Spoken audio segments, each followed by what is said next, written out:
2026년 1월 서울 여의도의 한 증권사 객장입니다. 오전 10시 전광판의 숫자들이 일제히 빨간색으로 물들기 시작했습니다. 그리고 불과 몇 분 뒤 믿기 어려운 일이 벌어졌습니다. 거래가 멈췄습니다.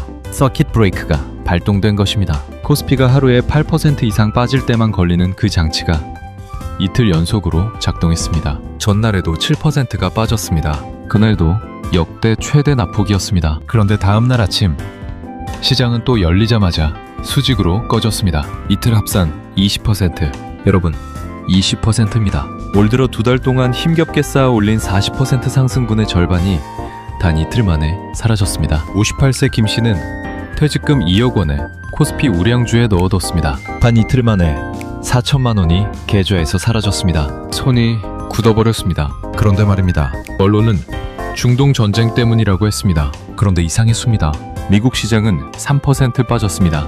일본도 비슷했습니다. 한국만 20%였습니다. 진짜 이유는 따로 있습니다. 그것도 전쟁보다 훨씬 더 무서운 이유가 퇴직금을 지키고 싶으신 분이라면 끝까지 집중해 주십시오. 이틀이었습니다. 단 이틀 만에 코스피는 역사를 다시 썼습니다. 첫째 날 7%, 역대 최대 1일 낙폭이었습니다. 다음날 아침 시장이 열리자마자 또 빠졌습니다. 8%를 넘어서는 순간 전광판이 멈췄습니다. 서킷 브레이크입니다. 코스피 기준 하루 8% 이상 폭락할 때만 발동되는 안전장치입니다. 2020년 코로나 대폭락 때 2번 걸렸고 그 전에는 거의 없었습니다. 그 서킷 브레이크가 이틀 연속 발동됐습니다. 이틀 합산 20%, 1억 원이 8천만 원이 됩니다. 2억 원이 1억 6천만 원이 됩니다. 올해 초 2달 동안 코스피는 40% 올랐습니다. 많은 분들이 이제 한국 주식이 살아나는가 싶어 용기를 냈습니다. 그 40% 중 절반이 이틀 만에 사라졌습니다. 그런데 미국은 3%, 일본도 비슷했습니다. 왜 한국만 20%였을까요? 이 질문이 오늘 이야기의 핵심입니다. 먼저 배경부터 말씀드리겠습니다. 주가가 오를 때 두 종류의 투자자가 있습니다. 자기 돈으로 사는 사람, 그리고 빚을 내서 사는 사람입니다. 코스피가 2달 만에 40% 오르는 동안 빚을 내서 산 투자자들이 크게 늘었습니다. 10억짜리 아파트를 5억 내 돈에 5억 빚으로 샀는데 가격이 반토막 나면 내 돈은 하나도 남지 않습니다. 주식도 똑같습니다. 주가가 급락하면 증권사에서 연락이 옵니다. 담보 비율이 떨어졌으니 돈을 더 넣거나 주식을 팔라고. 이것이 마진콜입니다. 마진콜이 나면 투자자는 어쩔 수 없이 주식을 팝니다. 그 매도 물량이 시장에 쏟아지면 주가가 또 빠집니다. 주가가 또 빠지면 그 아래 있던 투자자들에게 또 마진콜이 납니다. 마진콜이 마진콜을 부르는 연쇄 붕괴입니다. 이것이 20% 낙폭의 핵심 구조입니다. 그런데 이게 끝이 아닙니다. 먼저 배경부터 말씀드리겠습니다. 주가가 오를 때 두 종류의 투자자가 있습니다. 자기 돈으로 사는 사람, 그리고 빚을 내서 사는 사람입니다. 코스피가 2달 만에 40% 오르는 동안 빚을 내서 산 투자자들이 크게 늘었습니다. 10억짜리 아파트를 5억 내 돈에 5억 빚으로 샀는데 가격이 반토막 나면 내 돈은 하나도 남지 않습니다. 주식도 똑같습니다. 주가가 급락하면 증권사에서 연락이 옵니다. 담보 비율이 떨어졌으니 돈을 더 넣거나 주식을 팔라고. 이것이 마진콜입니다. 마진콜이 나면 투자자는 어쩔 수 없이 주식을 팝니다. 그 매도 물량이 시장에 쏟아지면 주가가 또 빠집니다. 주가가 또 빠지면 그 아래 있던 투자자들에게 또 마진콜이 납니다. 마진콜이 마진콜을 부르는 연쇄 붕괴입니다. 이것이 20% 낙폭의 핵심 구조입니다. 그런데 이게 끝이 아닙니다. 미국 최대 은행 JP모건의 회장 제이미 다이먼이 이런 말을 했습니다. 바퀴벌레 한 마리가 보이면 실제로는 수천 마리가 숨어 있는 것이다. 이 말이 신용 문제를 두고 한 경고입니다. 실제로 미국에서 신용 부실이 연속으로 터졌습니다. 자동차 관련 대출이 먼저 부실로 드러났고 이어서 소프트웨어 업체 대출이 부실화됐습니다. 바퀴벌레가 계속 나오고 있습니다. 세계 최대 자산 운용사 중 하나인 블랙스톤에서는 투자자 환매 요청이 급증했습니다. 기존에 5%까지만 허용하던 환매를 7.5%까지 늘렸습니다. 이 숫자가 왜 무서울까요? 펀드도 은행처럼 맡긴 돈을 전부 금고에 넣어두지 않습니다. 환매 요청이 너무 많으면 우량 자산을 팔아야 하고 그 파장이 다른 시장으로 번집니다. 눈치채셨습니까? 이 문제는 전쟁보다 훨씬 더 긴 이야기입니다. 전문가들이 가장 두려워하는 시나리오가 있습니다. 인플레이션이 잡히지 않은 상태에서 신용 위기가 동시에 터지는 것입니다. 인플레이션이 심각하면 금리를 올려야 합니다. 그런데 신용 위기가 터지면 금리를 내려야 합니다. 두 가지가 동시에 요구될 때 중앙은행은 오도 가도 못하는 함정에 빠집니다.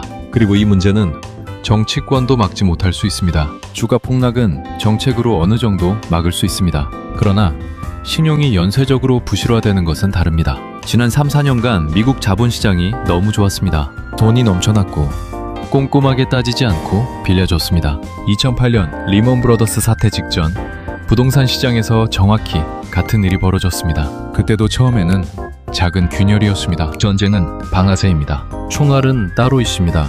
그리고 그 총알의 정체를 이제 공개하겠습니다. 이게 바로 이번 폭락이 단순 전쟁 쇼크가 아닌 이유입니다. 한국 코스피는 수출 기업 비중이 극도로 높습니다. 반도체, 자동차, 조선, 화학, 글로벌 투자자들이 위험을 피하려 할 때 가장 먼저 파는 것이 신흥 수출 의존국의 주식입니다. 한국이 정확히 그 대상입니다. 거기에 두 달 동안 40% 급등하면서 레버리지 투자가 크게 늘었습니다. 외국인 패닉 매도에 마진콜 물량까지 겹쳤습니다. 이 두 힘이 동시에 폭발하면서 20% 낙폭이 나온 것입니다. 그렇다면 여기서 나쁜 소식만 있는 걸까요?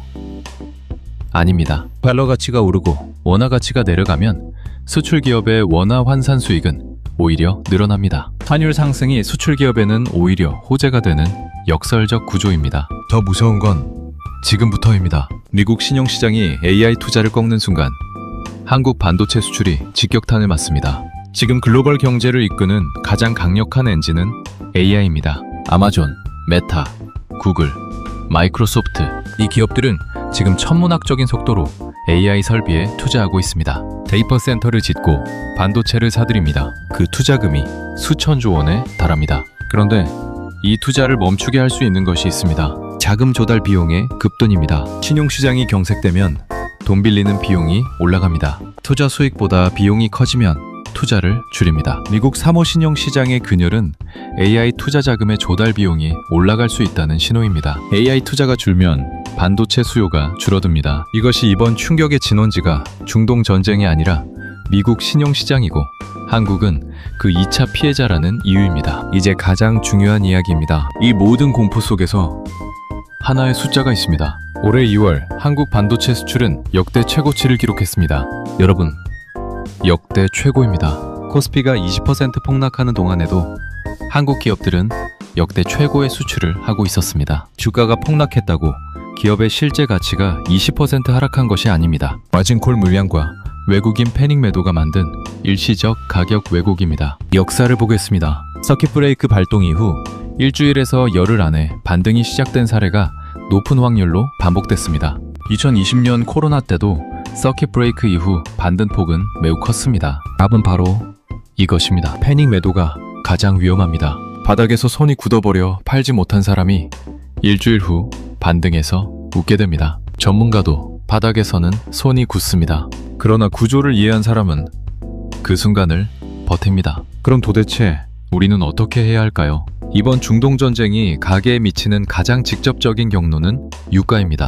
호르무즈 해협으로 충돌이 번지면 원유 공급이 차질을 빚고 유가가 뜁니다. 유가가 오르면 주유소 기름값이 오르고 물류 비용이 오릅니다. 물류 비용이 오르면 마트 식료품 가격이 오르고 전체 물가가 올라갑니다. 고정된 연금과 퇴직금으로 생활하는 50대 이상 분들에게 직격탄입니다. 반면 수혜 업종이 있습니다. 에너지 기업과 방위 산업입니다. 전쟁이 길어질수록 방산 수요가 늘고 정유 기업의 수익이 늘어납니다. 반대로 항공사, 화학업체는 연료 비용 급증으로 타격을 받습니다.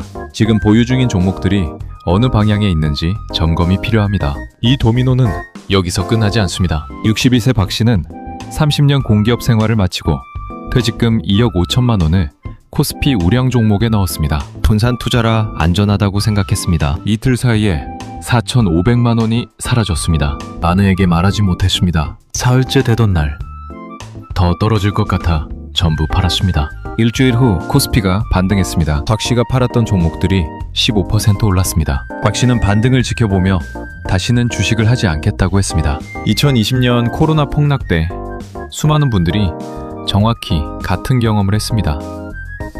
바닥에서 팔고 반등을 지켜보고 후회했습니다. 모두가 굳어있을 때가 바닥입니다. 그러나 몸이 따르지 않는 것이 사람의 본능입니다. 이 본능을 이기는 방법이 있습니다. 구조를 이해하는 것입니다. 자, 그렇다면 우리는 어떻게 해야 할까요? 50대 이상 분들을 위한 구체적인 행동 방안 3가지를 말씀드리겠습니다. 첫째, 지금 당장 레버리지 상황을 점검하십시오. 신용으로 산 주식이 있다면 지금 바로 확인하십시오. B2는 폭락장에서 가장 먼저 희생됩니다. 아직 마진콜이 오지 않은 분들은 지금 레버리지를 줄이십시오. 퇴직 이후 자산은 내 돈으로만 운용하는 구조가 첫 번째 원칙입니다. 손실이 두렵다면 빚 있는 투자의 손실은 그보다 훨씬 더 무섭습니다. 둘째, 포트폴리오를 방어적으로 재편하십시오. 이번 사태로 수혜 업종과 피해 업종의 방향이 명확히 갈렸습니다. 에너지, 방산 관련 종목은 지정학적 긴장이 높을수록 상대적으로 강합니다. 반면 항공, 화학 업종은 유가 상승 직격탄을 맞습니다. 보유 종목을 이 두 그룹으로 나눠보십시오. 피해 업종 비중이 크다면 일부 조정을 고려하십시오. 금, 달러 예금, 국채 등 안전자산 비중을 전체 자산의 20에서 30% 수준으로 가져가는 것이 충격 완충제 역할을 합니다. 셋째, 미국 신용지표를 주기적으로 확인하십시오. 전쟁보다 더 큰 리스크는 미국 신용시장입니다. 미국 하이힐드 채권 스프레드라는 지표가 급격히 올라가면 신용 위기 신호입니다. 블랙스톤 같은 대형 운용사의 환매 뉴스, JP모건 최고 경영진의 발언을 눈여겨보십시오. 경제뉴스에서 미국 신용, 하이힐드, 3호 신용이라는 단어가 나올 때 반드시 멈춰서 읽으십시오. 이것이 다음 충격의 전조입니다. 마지막으로 정리하겠습니다. 이번 폭락은 3개의 층위로 이루어져 있습니다. 표면에서는 중동 전쟁이 공포를 줬습니다. 그 안에서는 마진콜 연쇄가 20% 낙폭을 만들었습니다. 그리고 그 아래 가장 깊은 곳에는 미국 3호 신용시장의 균열이라는 시한폭탄이 조용히 진행되고 있습니다. 전쟁은 방아쇠였습니다. 총알은 따로 있습니다. 그러나 동시에 이것도 사실입니다. 한국 기업들의 반도체 수출은 역대 최고를 기록하고 있습니다. 주가가 20% 빠졌다고 기업 가치가 20% 줄어든 것이 아닙니다. 역사는 반복적으로 보여줬습니다. 서킷 브레이크 이후 반등은 왔습니다. 패닉 매도는 가장 비싼 실수였습니다. 이 구조를 이해하는 사람과 이해하지 못하는 사람의 5년 후 자산 격차는 생각보다 훨씬 큽니다. 레버리지를 줄이고 포트폴리오를 방어적으로 재편하고 미국 신용지표를 지속적으로 확인하십시오. 당신은 어떤 선택을 하시겠습니까? 패닉에 무너지는 선택, 아니면 구조를 이해하고 버티는 선택. 선택은 지금입니다. 여러분은 어떻게 생각하시나요? 댓글로 여러분의 의견을 자유롭게 남겨주세요. 구독과 좋아요는 더 나은 콘텐츠를 만드는 데 큰 도움이 됩니다. 알림 설정까지 해두시면 새로운 영상을 가장 먼저 만나보실 수 있습니다. 다음 영상에서 또 만나겠습니다.